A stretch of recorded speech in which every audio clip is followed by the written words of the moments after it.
Saudara-saudari, seperti yang kemarin kita bagikan, undangannya baik secara fisik maupun secara digital, kita mengambil judul persembahan yang terbaik, ya. Kita baca ya sama-sama ya, 1, 2, 3. Persembahan yang terbaik.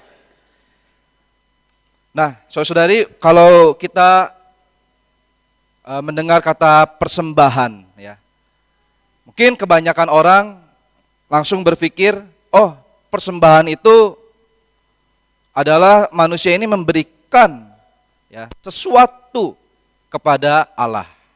Ya. Seakan-akan Allah itu tidak memiliki sesuatu itu. Lalu manusia perlu mempersembahkan sesuatu itu kepada Allah, sehingga Allah memiliki sesuatu itu.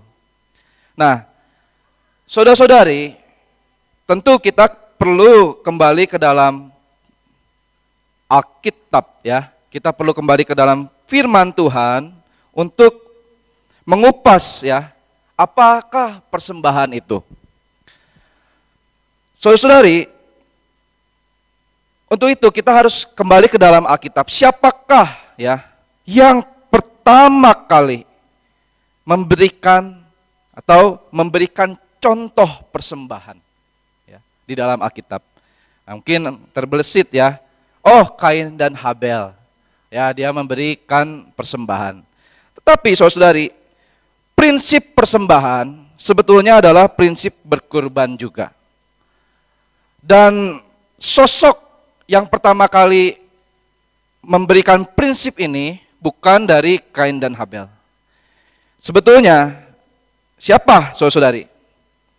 Mari kita lihat slide selanjutnya. Kita baca ayat ini sama-sama ya. 1, 2, 3. Dan Tuhan Allah membuat pakaian dari kulit binatang untuk manusia dan untuk istrinya itu, lalu mengenakannya kepada mereka. Saudari, di sini ada sebuah prinsip, ya, mengenai berkurban atau persembahan. Nah, singkat cerita, ya, waktu manusia jatuh ke dalam dosa, mereka tidak terpikir, ya, untuk ketemu Tuhan. Yang ada dalam pemikiran mereka, waktu mereka jatuh ke dalam dosa, mengetahui dirinya telanjang, mereka langsung ingin bersembunyi dari Tuhan. Tidak ada pemikiran untuk ketemu Tuhan, lalu memberikan sesuatu untuk ganti dosanya. Tidak ada, saudari. Manusia langsung berpikir harus bersembunyi dari Tuhan. Tetapi kita tahu, singkat cerita, Tuhan mencari mereka, di manakah engkau? Ya kan, saudari, ya? Lalu apa yang Tuhan kerjakan? Tuhan mengajari mereka cara berkurban.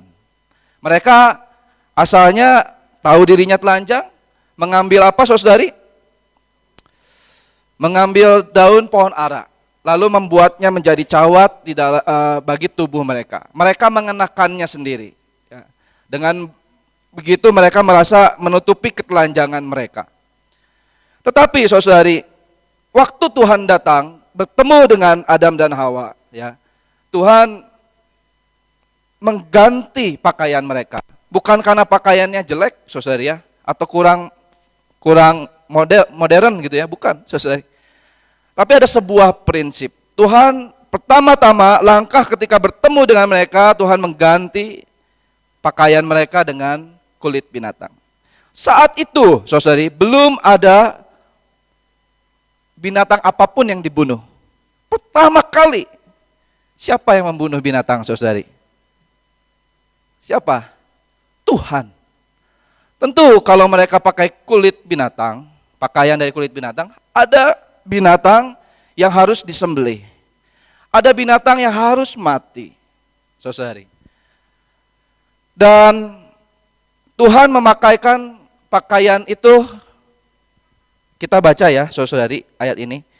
Mereka tidak memakai pakaiannya sendiri. Tetapi dikatakan apa? Tuhan Allahmu membuat pakaian dari kulit binatang untuk manusia dan untuk istrinya itu. Lalu apa?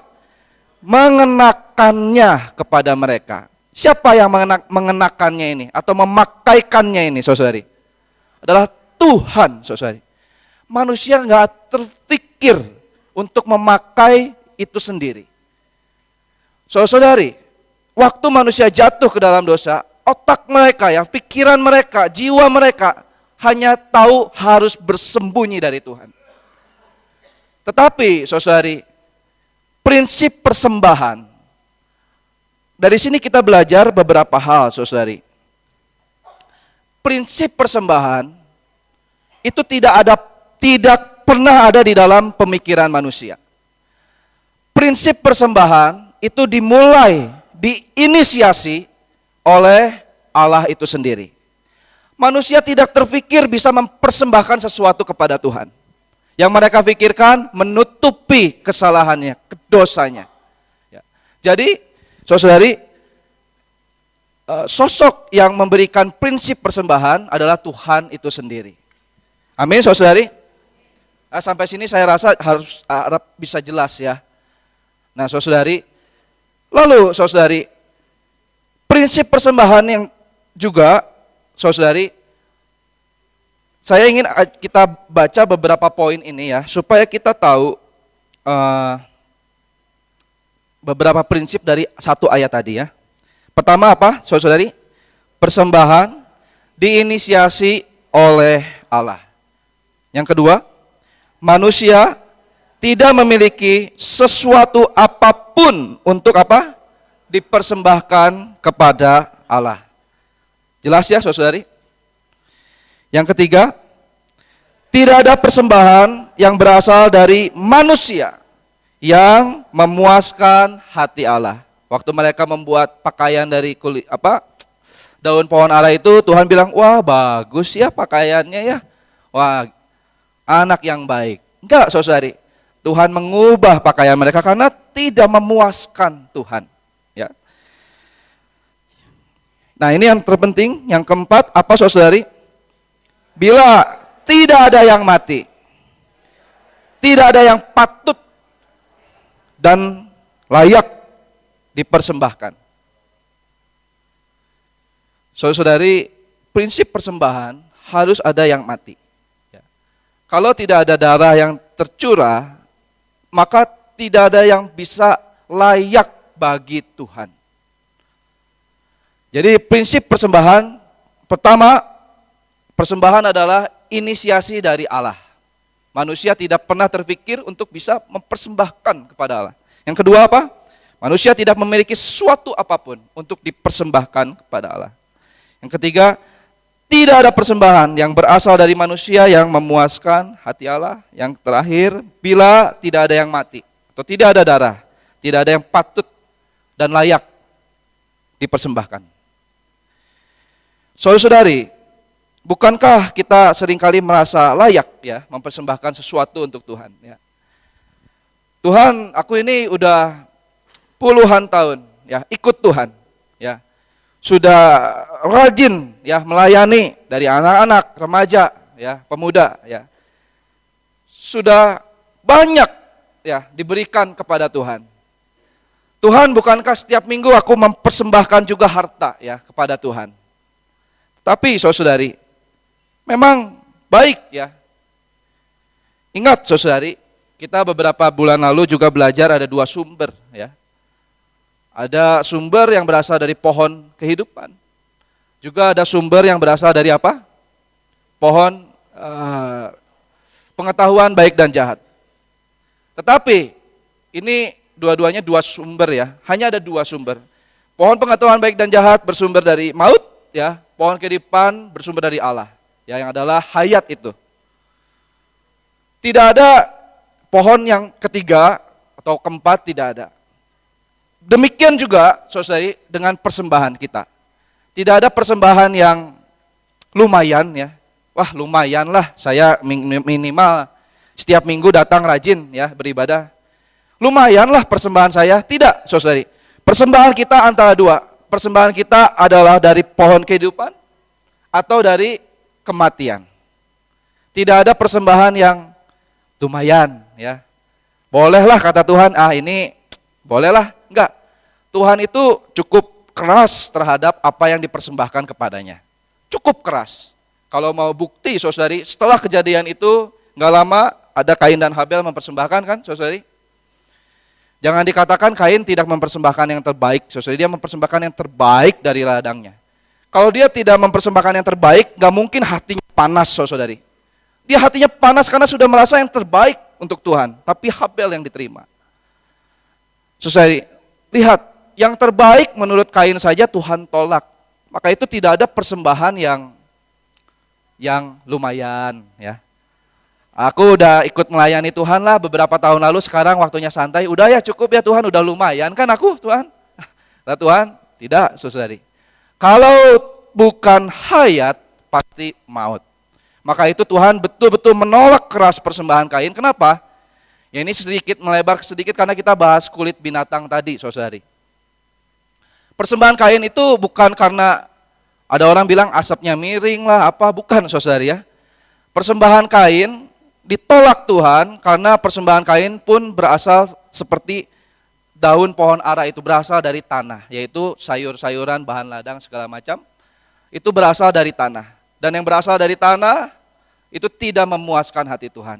Tetapi persembahan Habel adalah ternak ya, hewan kurban yang perlu mencucurkan darah. Saya yakin Adam dan Hawa pasti ngajarin anak-anaknya bagaimana Tuhan mengajari mereka harus mempersembahkan sesuatu.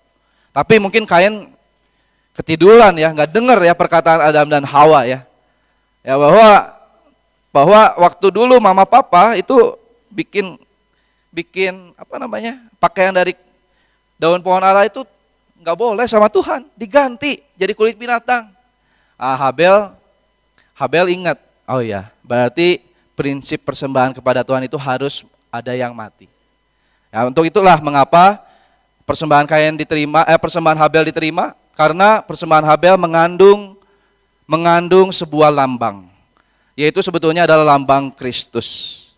Kristuslah sebetulnya binatang yang disembelih itu menutupi kita seperti pakaian itu, sehingga kita bisa dilayakkan kepada Tuhan. Amin saudari. Dan inilah yang dipegang oleh Habel, akhirnya dia mempersembahkan kepada Tuhan. Nah jadi saudari, persembahan kita tidak ada persembahan yang lumayan atau cukup bagus. Tidak. Kalau tidak sesuai kehendak Tuhan, dia akan tolak. Ya, kalau itu bukan hayat atau bukan sesuatu yang sesuai dengan kehendaknya, dia pasti tolak. Nah, apa yang sesuai dengan kehendaknya? Saudari, sebelum kita masuk ke sana, saya ingin ajak baca satu ayat di dalam kitab Roma ya. Beberapa minggu lalu juga kita sempat bahas ya. Mari kita baca ayat ini sama-sama ya. 1, 2, 3. Sebab keinginan daging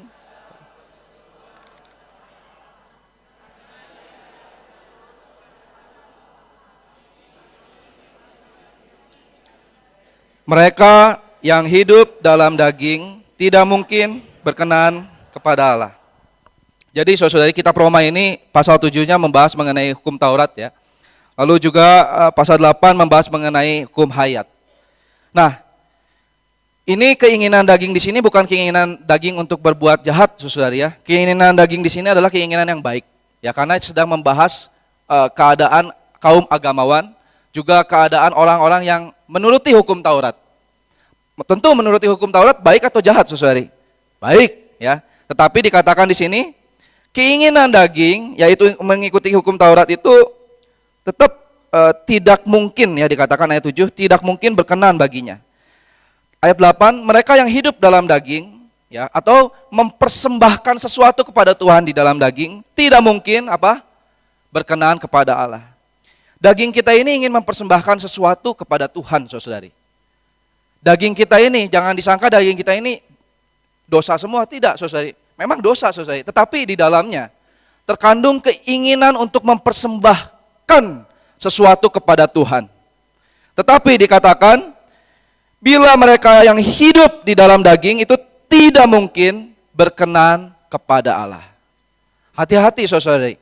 Daging kita juga ada keinginan melakukan sesuatu, ya, mempersembahkan sesuatu kepada Tuhan.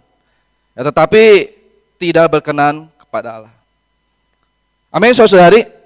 Saya rasa poin-poin ini cukup jelas. Saya harus lanjut ya, saudari. Saya harus lanjut. Kita lanjutkan ke. Nah, saya ingin bahas satu buah perkataan saudara Watchman nih di dalam bukunya Dua Jenis Korban, 12 Bakul. Mari kita baca ini sama-sama ya. 1, 2, 3. Allah tidak dapat menerima apa yang dilakukan manusia bagi Allah. Allah hanya dapat menerima apa yang dikerjakannya sendiri. Wow, saudari. Wah, ini ya, untuk kita yang tahun-tahun melayani Tuhan, apakah Allah menerima pekerjaan kita, saudari? Di sini dikatakan saudara kita yang begitu mengasihi Tuhan dan dia mati bagi Tuhan, ya. Dia berkata bahwa Allah tidak dapat menerima apa yang dilakukan manusia bagi Allah. Dan Allah hanya dapat apa? Menerima apa yang dikerjakannya sendiri. Betul, saudari. Apa sih sebetulnya yang kita bisa berikan, saudari, kepada Tuhan kita? Tuhan itu unik, saudari ya. Dia hanya mau menerima persembahan yang dia buat sendiri, saudari. Karena di kolong langit ini tidak ada sesuatu yang layak dipersembahkan bagi Tuhan. Termasuk daging kita yang baik ini, saudari. Yang Tuhan inginkan persembahannya adalah yang dikerjakannya sendiri. Untuk itu, saudari, selama perjanjian lama berlangsung, tidak ada satu manusia pun yang memuaskan Tuhan. Barulah ketika Allah berinkarnasi menjadi manusia, di dalam kitab Matius, ada sesuatu yang bisa memuaskan Tuhan. Yaitu siapa? Tuhan Yesus kita. Dialah yang pertama-tama memuaskan Allah. Allah hanya ingin apa yang dikerjakannya sendiri, yang dipersembahkan kepada Tuhan. Saudari, bayangkan, saudara-saudari membuat sesuatu, lalu dipersembahkan ke diri sendiri, saudari. Baru puas. Itu Tuhan seperti itu. Dan satu-satunya yang dikerjakan Allah di atas muka bumi ini adalah pekerjaan Kristus. Dan Kristuslah yang memuaskan Allah. Saya ingin memberikan beberapa fakta Alkitab bahwa Allah hanya mau persembahan Kristus, saudari. Ya, mari lihat ayat-ayat ini ya. Efesus 5 ayat 2. Yesus telah menyerahkan dirinya sebagai apa? Persembahan dan korban yang harum bagi Allah. Ibrani 9 ayat 14, Kristus telah mempersembahkan dirinya sendiri kepada Allah sebagai apa? Persembahan yang tidak bercacat. Ibrani 7 ayat 27c, ia mempersembahkan apa? Dirinya sendiri sebagai apa? Kurban. Lalu Ibrani 10 ayat 10, kita telah dikuduskan satu kali untuk selamanya oleh apa? Persembahan tubuh Yesus Kristus. Lihat, saudari, Allah hanya mau Kristus, saudari. Allah hanya mau Yesus, saudari. Dia tidak mau Rizky, dia tidak mau nama kita. Dia hanya mau satu nama, yaitu Yesus Kristus. Dan persembahan kita haruslah mempersembahkan Yesus Kristus kepada dia. Bagaimana caranya, saudari, mempersembahkan Kristus kepada Tuhan? Nah, kita coba masuk ke dalam ayatnya ya, karena waktu ya. Ayat yang ada di undangan. Yuk kita baca ini sama-sama ya. 1, 2, 3. Jadi, bagaimana sekarang saudara-saudara, bila mana kamu berkumpul, hendaklah tiap-tiap orang mempersembahkan atau sudah memiliki sesuatu. Yang seorang mazmur, yang lain pengajaran atau penyataan Allah, atau karunia bahasa lidah, atau karunia untuk menafsirkan bahasa lidah. Tetapi semuanya itu harus dipergunakan untuk membangun. Ini ayat yang kita pakai di dalam undangan. Tentu, saudari, ini berbicara mengenai perhimpunan-perhimpunan ibadah, ya, di mana mungkin ada sidang komsel, ya, atau sidang kelompok, atau ada sidang pemecahan roti seperti tadi.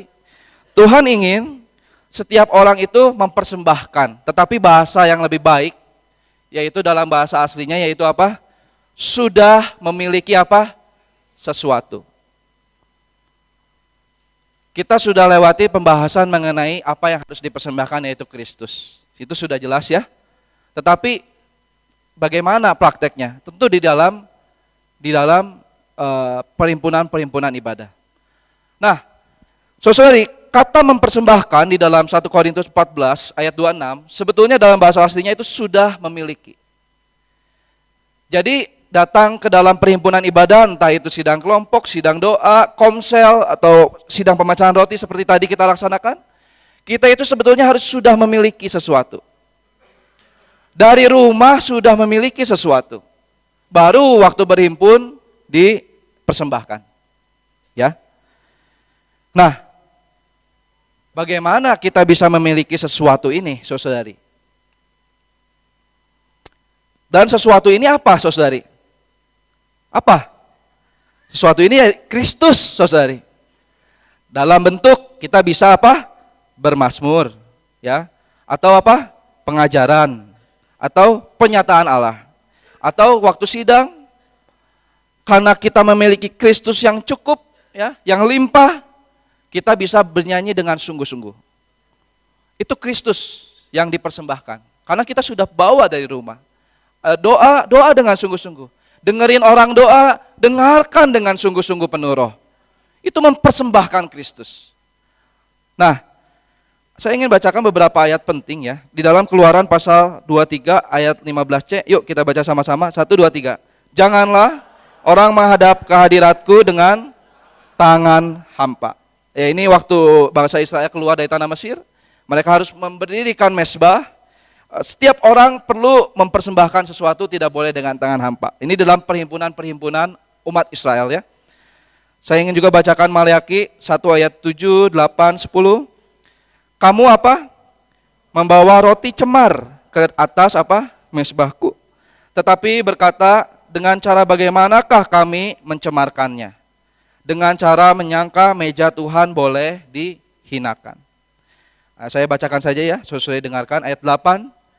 Apabila kamu membawa seekor binatang buta untuk dipersembahkan, tidakkah itu jahat? Apabila kamu membawa binatang yang timpang dan sakit, tidakkah itu jahat? Nah, ayat 7 dan 8 ini memperlihatkan bahwa ada orang yang datang ke meja Tuhan ya, untuk mempersembahkan sesuatu kepada Tuhan. Di atas mezbahnya ya. Mezbah Tuhan sebut di zaman itu sebagai mejanya. Ya. Roti yang cemar, roti yang mengandung ragi ya. Ada juga orang yang datang ke mezbah bawa binatang, dia nggak cek dulu binatangnya ternyata buta. Padahal mempersembahkan binatang itu nggak boleh cacat ya, harus binatang yang nggak bercacat ya. Artinya apa, saudari? Orang-orang zaman itu datang ke dalam perhimpunan dengan sembarangan. Dengan apa? Asal-asalan. Saudari, saya pun juga mohon ampun kepada Tuhan. Seringkali datang ke dalam perhimpunan apapun ya, sidang-sidang apapun dengan membawa roti cemar. Apa roti cemar itu? Ya, saudari, kita membawa persembahan yang ditolak Allah dalam bentuk daging kita. Ada orang ya yang senang nyanyi, dagingnya senang nyanyi, ya. Maka dia datang bersidang, bernyanyi, tetapi dagingnya yang bernyanyi. Maka itu roti cemar. Persembahan yang pasti ditolak Allah. Ada orang yang senang bicara, ya. Di dalam sidang itu sebetulnya hanya ada 2 tipe orang, saudari. Ada orang yang tidak punya sesuatu, tetapi mempersembahkan. Ya. Ada orang yang punya sesuatu, tetapi tidak dipersembahkan. Ada orang yang sebetulnya di dalam dirinya nggak ada perkataan Tuhan. Tetapi di dalam sidang karena senang ngomong, saudari. Akhirnya dia membawa roti cemar. Ini juga ditolak Tuhan. Ada orang yang di dalamnya ada perkataan Tuhan, harus bicara. Harus bernyanyi. Tuhan di dalam rohnya berkata harus berdoa. Tetapi dia juga tidak berdoa, tidak bicara, tidak bernyanyi.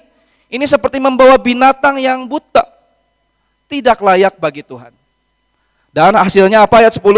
Tuhan ingin ada seseorang menutup pintu dan menolak dia ya. Saudari. Jadi kita semoga dihindari dari membawa roti cemar ini. Kita dihindari dari membawa binatang yang cacat kepada Tuhan. Amin saudari. Kalau Tuhan kasih perasaan di dalam kita dalam sidang, ayo berdoa, ayo bernyanyi, ayo berbicara. Harus segera sambut perasaan itu saudari. Kita sedang mempersembahkan Kristus yang bangkit itu. Tapi kalau di dalam kita nggak ada perasaan, saudari ya, yang senang-senang bicara ya, kita bicara ya, hati-hati. Siapa tahu pembicaraan kita seperti roti cemar itu. Tetapi di atas semuanya, selama Senin ya sampai Sabtu, kita perlu menuntut Kristus, menggali Kristus, makan minum Kristus sehingga Kristus kita sudah miliki. Hari Minggu kita datang SPR, kita sudah penuh dengan persembahan-persembahan yang wangi dan harum. Amin saudari. Ada 2 kutipan yang saya ingin bacakan sebelum nanti saudara kita simpulkan. Ini diambil dari pimpinan Roh Kudus ya di dalam sidang gereja, Watchmeni juga. Mari kita baca sama-sama ya. Manusia membawa bahan, Roh Kudus mengatur. Yuk kita baca sama-sama ya. 1, 2, 3. Semoga kebaca ya. Kalau Anda merasa di dalam Anda kosong, Anda tidak seharusnya berbicara. Kalau Anda mengetahui bahwa di dalam Anda mempunyai, Anda seharusnya menyuplai gereja. Roh Kudus akan melalui yang Anda miliki mengalirkan hayat ke dalam sidang, supaya anak-anak Allah menjamah hayat. Amin. Terakhir saudari, di sini kan dikatakan manusia membawa bahan. Kita ini cukup membawa bahan. Selama 1 minggu kita nikmati Tuhan. Ini saya bicara dalam sidang pemecahan roti ya. Lalu waktu kita duduk bersidang bersama-sama, Roh Kudus itu pasti mengatur kita. Pasti di dalam perasaan dan roh kita, dia pasti mengatur kita. Kita tinggal keluarkan bahan-bahan yang diperlukan di dalam sidang itu. Roh Kudus mengatur, wah sidang ini kayaknya kurang banyak yang bernyanyi. Roh Kudus mengatur kita bernyanyi lebih keras. Wah di dalam sidang ini ada beberapa perkataan yang kurang kaya. Roh Kudus mengatur kita berbicara memperkaya sidang kita. Wah di dalam ruangan ini kelihatannya kurang banyak saudari-saudari yang aktif ya. Wah saudari-saudari bangkit lebih aktif untuk membarakan yang lain. Sehingga bahan-bahan yang kita punya dari rumah kita akan memperkaya sidang kita. Amin saudari. Saya harap sih minggu depan kita bisa melatih ini ya. Melatihnya mulai dari hari ini sampai hari Sabtu. Ya kita tiap hari menikmati Tuhan, menggali Kristus. Kalau nggak punya Kristus, minggu juga bingung mau kasih apa saudari ya. Terakhir saudari, kutipan terakhir ini ya, saya ingin bacakan. Kita baca sama-sama aja ya. 1, 2, 3.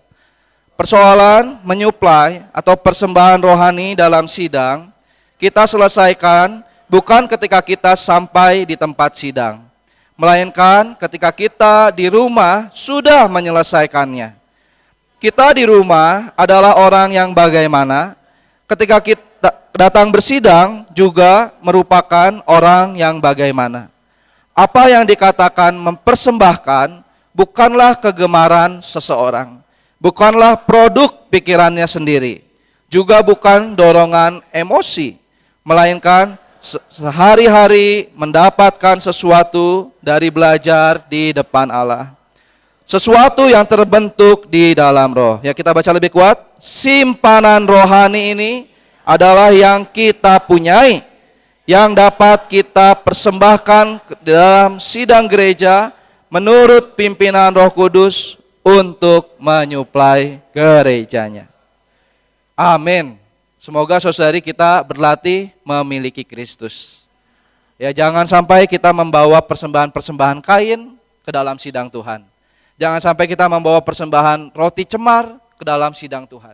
Ataupun binatang-binatang cacat ya kita bawa kepada Tuhan. Kita mempersembahkan siapa? Kristus saudari.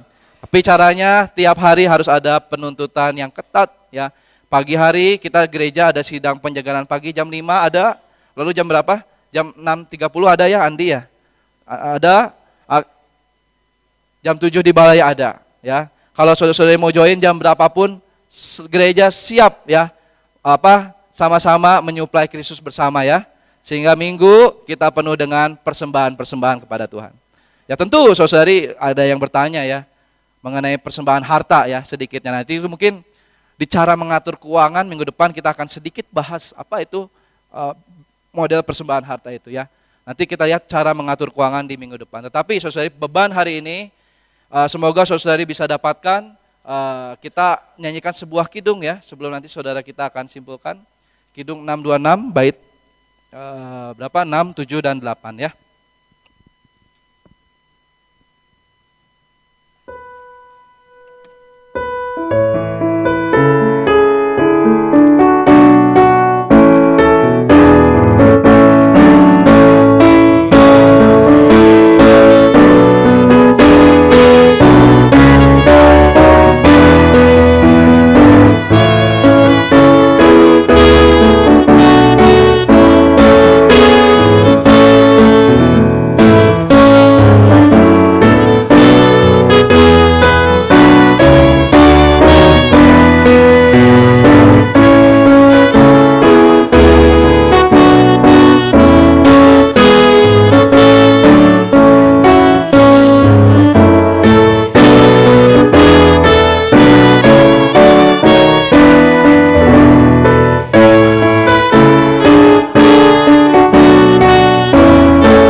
Amin, puji Tuhan.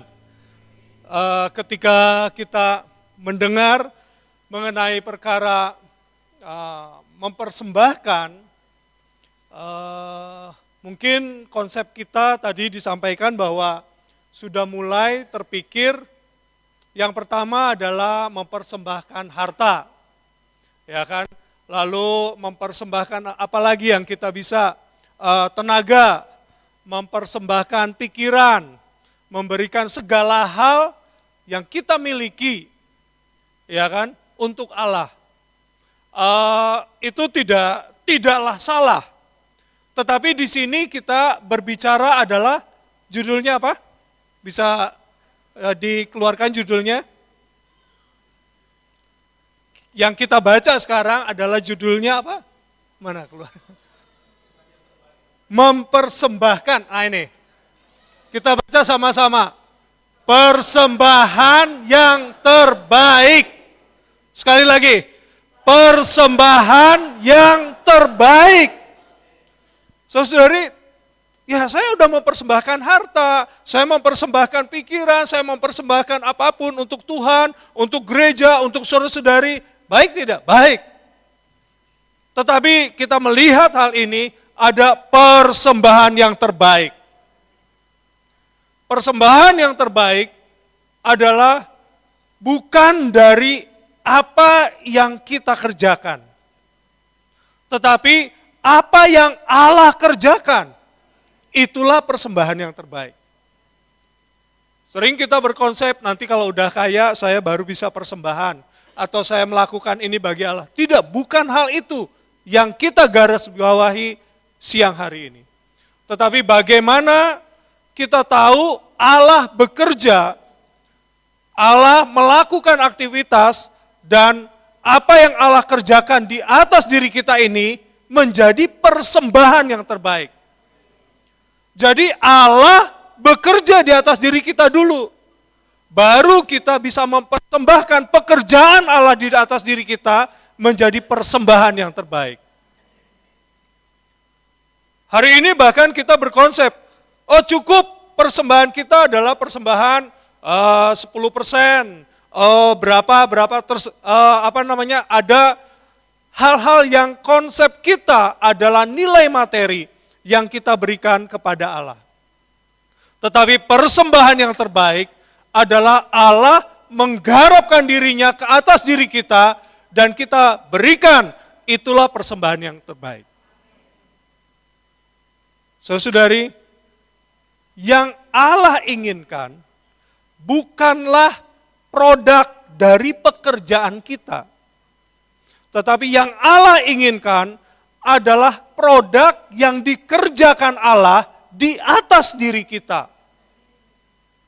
Jadi Allah menginginkan, Allah bekerja menggarapi diri manusia, dan manusianya itu terbentuk menjadi manusia Allah. Itulah persembahan yang terbaik. Saudara-saudari, tadi kita sudah melihat ada cuplikan saudara Watchmeni yang pertama, itu mengenai pekerjaan Allahnya. Allah tidak menginginkan hasil kerja manusia. Ya. Tetapi Allah menginginkan hasil kerja Allah dalam diri manusia.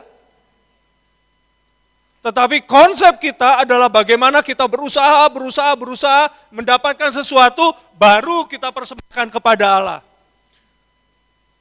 Artinya, Allah enggak punya uang, Allah enggak punya harta, Allah enggak punya apa yang kita persembahkan. Kalau konsepnya adalah Allah menginginkan hasil kerja manusia. Tetapi yang Allah inginkan adalah hasil kerja Allah. Allah yang menggarap terus di atas diri manusia. Itulah persembahan yang terbaik.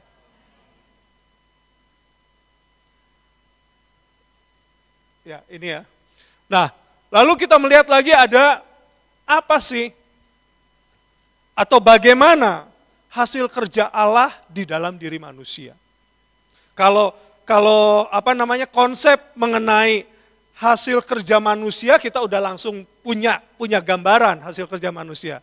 Tetapi konsepnya adalah bagaimana Allah bekerja di atas diri manusia, dan diri manusia ini menjadi persembahan bagi Allah dan persembahan yang terbaik. Kita melihat di Ulangan 16 tadi ada ya, itu slide yang keberapa, mengenai jangan jumpa Allah dengan hampa tangan.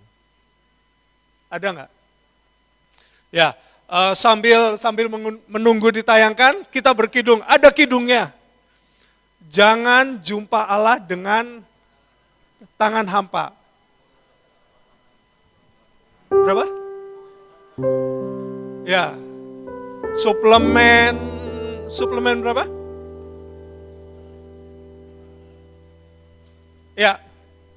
Ya, kita berkidung sama-sama.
stansa ini menyatakan dengan jelas. Yang pertama adalah bahwa kita adalah orang-orang yang rindu akan dilepaskan dari belenggu, yaitu ingin berhari raya.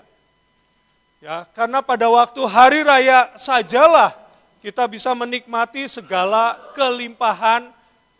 Pada waktu itu adalah kelimpahan hasil pertanian, hasil ternak dari bangsa Israel.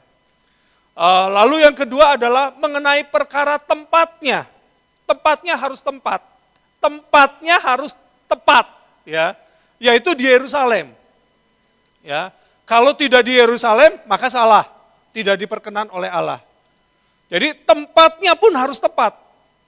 Kita sudah punya hasil, kita pun harus datang ke tempat yang tepat. Lalu apa yang kita bisa persembahkan bagi Allah pada waktu itu?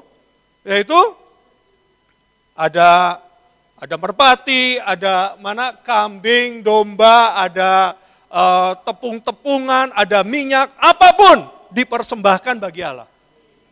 Ya. Ini adalah di perjanjian lama dan menjadi ilustrasi bagi kita, menjadi gambaran bagi kita.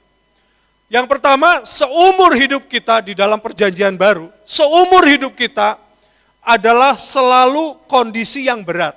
Dan kita haus akan hari raya, haus akan pelepasan di atas diri manusia. Untuk itu, kita perlu datang ke tempat yang tepat. Kalau kita tidak datang ke tempat yang tepat, maka kita tidak diperkenan Allah. Dan kita akan terus haus lagi. Tidak penuh dengan sukacita. Kenapa? Karena tempatnya salah. Pada waktu itu adalah tempatnya di Yerusalem. Hari ini tempatnya ada dalam gereja. Ya. Yang ketiga adalah di mana kita bertemu Tuhan tidak boleh dengan hampa tangan. Bertemu Tuhan dengan segala kelimpahan yang Tuhan sudah berkati di atas diri kita. Pada waktu itu, ya, adalah berkat, segala kelimpahan hal yang di luar. Ada domba, ada kambing, ada lembu, ada tepung-tepungan, ada minyak, apapun yang ada, yang Tuhan sudah berkati pada waktu itu.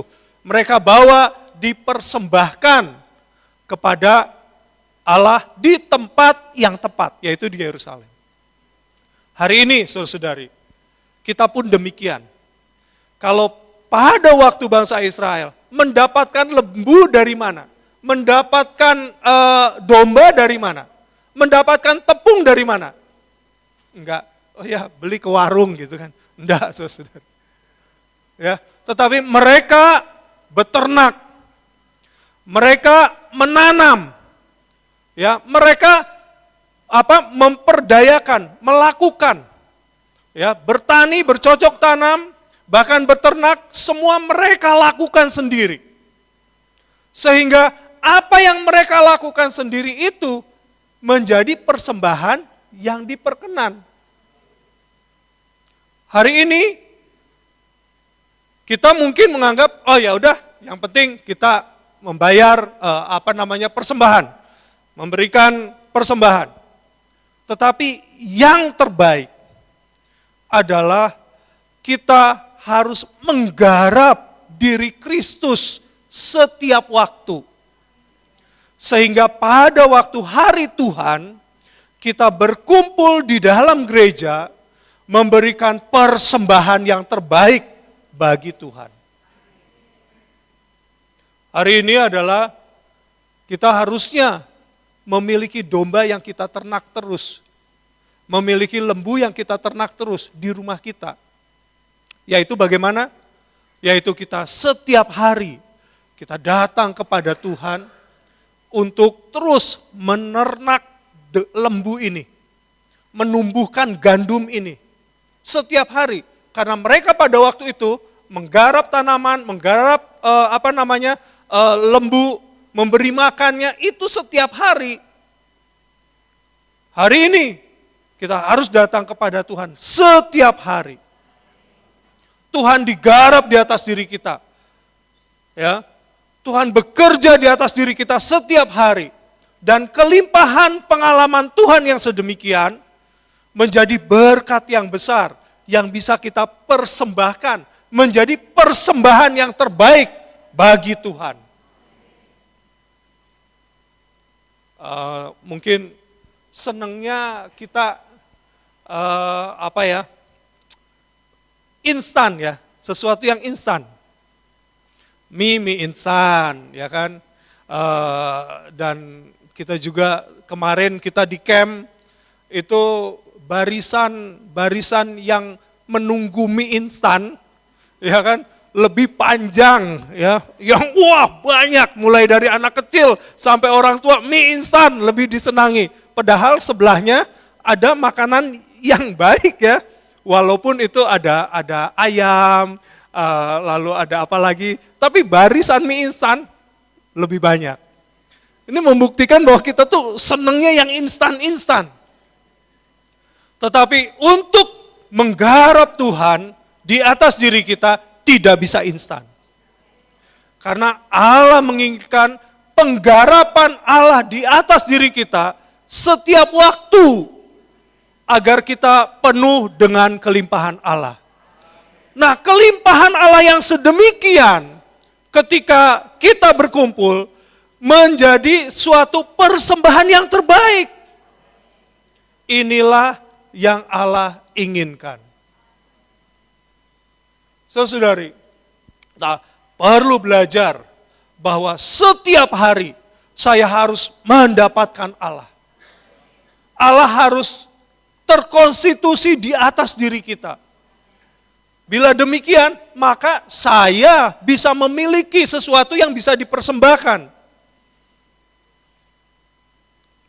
Saya tidak tahu hari ini berapa banyak kita yang punya waktu untuk setiap hari, apakah itu pagi hari, siang hari, atau malam hari, datang kepada Tuhan. Kita juga tidak tahu hari ini kita punya waktu untuk membaca Alkitab, membaca hasrat hati Tuhan setiap hari. Apakah pagi, siang, atau malam, tidak ada masalah. Tetapi begitu kita bekerja, pasti itu setiap hari. Oh, pagi pasti saya harus bekerja. Karena kalau nggak bekerja, kalau telat ataupun tidak masuk, maka akhirnya saya tidak mendapatkan upah. Tapi hari ini, saudara-saudari, kalau kita mau mengejar persembahan yang terbaik, maka perlu memberikan waktu agar Allah menggarapi di atas diri kita. Karena yang dihitung oleh Allah adalah seberapa banyak kadar Allah tergarap di atas diri kita. Itulah persembahan yang terbaik. Bukan seberapa banyak saya bekerja, saya mendapatkan uang, dan uang itulah yang saya persembahkan kepada Allah. Bukan itu. Saudara-saudari, semoga saudara-saudari lebih jelas, lebih terang. Karena ketika kita bisa mempersembahkan yang terbaik kepada Allah, mempersembahkan apa yang menjadi garapan Allah di atas diri kita, pengalaman kita, firman yang jadi rema di atas diri kita, kita persembahkan kepada Allah, maka Allah memberkati kita dengan segala kelimpahannya. Sudah pasti, saudari, janji Tuhan adalah ketika kita mendapatkan segala kelimpahan Tuhan, Tuhan akan kenyangkan. Tuhan akan bawa ke dalam sukacita yang penuh. Tetapi ketika kita penuh dengan beban pekerjaan, tidak akan pernahlah puas di atas diri kita. Hari ini bekerja, begitu bekerja, nambah pekerjaan, nambah uang yang didapat, nambah lagi gaya hidup lebih tinggi lagi. Akhirnya capek lagi, waduh kurang lagi. tidak akan pernah selesai, saudara-saudari. Untuk itulah kita perlu mengejar yang terbaik, yang Tuhan sudah standarkan. Yaitu ketika kita memberikan persembahan, berikanlah persembahan yang terbaik. Yaitu kadar Tuhan terisi di dalam diri kita, dan itu menjadi persembahan yang terbaik kita. Silakan saudara-saudari, orang muda, ya kan, menghitung berapa banyak kadar Allah di atas diri kita. Atau berapa banyak kadar dunia di atas diri kita.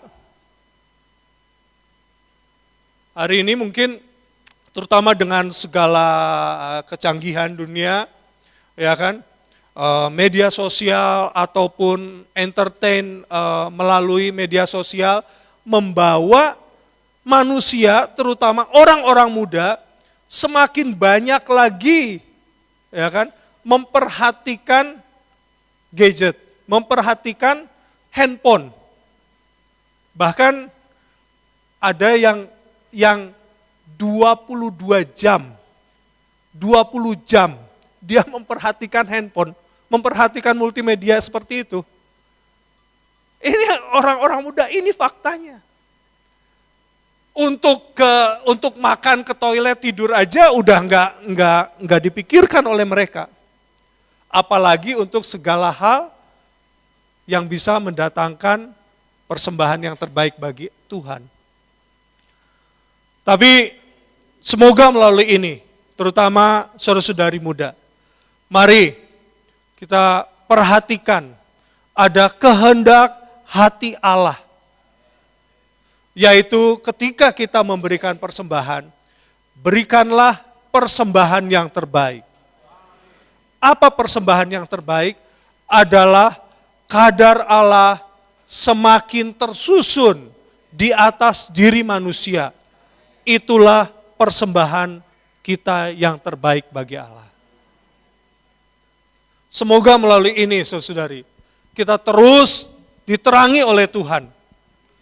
Tidak cukup kita mempersembahkan hasil pekerjaan kita. Tapi persembahan yang terbaik adalah Allah tergarap di atas diri kita. Itulah persembahan yang terbaik bagi Allah. Yang kedua, saudari, kita perlu mempersembahkan persembahan yang terbaik itu di Yerusalem atau di penghidupan gereja. Hari ini di gereja, di penghidupan gereja, kita harus memiliki persembahan yang harum. Bukannya kita begitu datang ke gereja, ya saya udah memberikan persembahan, saya hanya tinggal diam, saya mendengarkan khotbah, saya pulang. Tidak, saudara-saudari. Di dalam penghidupan gereja, di gereja adalah sebuah pesta kita.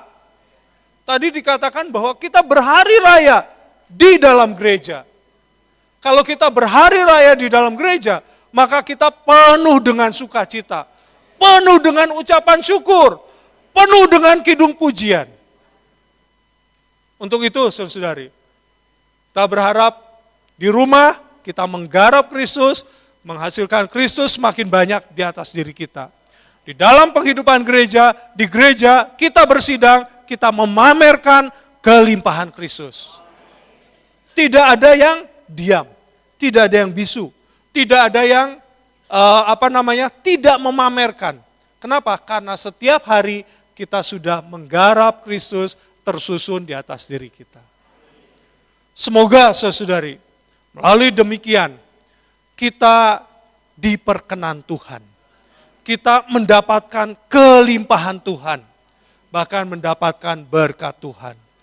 Kenapa? Karena inilah sesuai dengan kehendak hati Allah. Ketika kita berjalan sesuai dengan kehendak hati Allah, maka pasti Allah berkenan di atas diri kita. Dan kelimpahan berkat tentunya diberikan pada kita. Dan berkat yang terbaik adalah Tuhan sendiri menjadi kelimpahan berkat kita. Amin. Puji Tuhan. Baik saudara-saudari, kita tutup persekutuan kita dengan berdoa. Kita berdiri bersama-sama, saudari. Amin. Kita mengucap syukur. Tuhan Yesus. Oh Tuhan Yesus. Tuhan Yesus. Tuhan, kami bersyukur kepadamu karena kasih karunia-Mu Tuhan. Kau membawa kami di dalam perjanjian yang baru. Membawa kami dan diselamatkan oleh diri-Mu. Sehingga kami bisa mendapatkan terang daripadamu. Tuhan, siang hari ini Tuhan, betapa Engkau menerangi kami. Bahwa persembahan yang terbaik adalah kadar Kristus bertambah di atas diri kami. Sehingga kami bisa mempersembahkan Kristus di dalam sidang-sidang kami. Di dalam persekutuan kami. Di dalam penghidupan gereja kami. Menjadi buah-buah yang harum. Yang bisa dipersembahkan bagi Engkau. Tuhan, untuk itu Tuhan berkati kami, berkati penghidupan kami. Senantiasa datang kepadamu, mendapatkan segala kelimpahan daripadamu. Sehingga Engkau diperbesar di atas diri kami. Dan di dalam penghidupan gereja, Kristus dipamerkan, Kristus ditampilkan, menjadi kesaksian yang harum. Sungguh melalui ini Tuhan, Kau memberkati gerejanya, memberikan kelimpahan bagi gerejanya. Sungguh terima kasih Tuhan, mulia bagi Tuhan, berkat bagi gereja. Amin. Amin.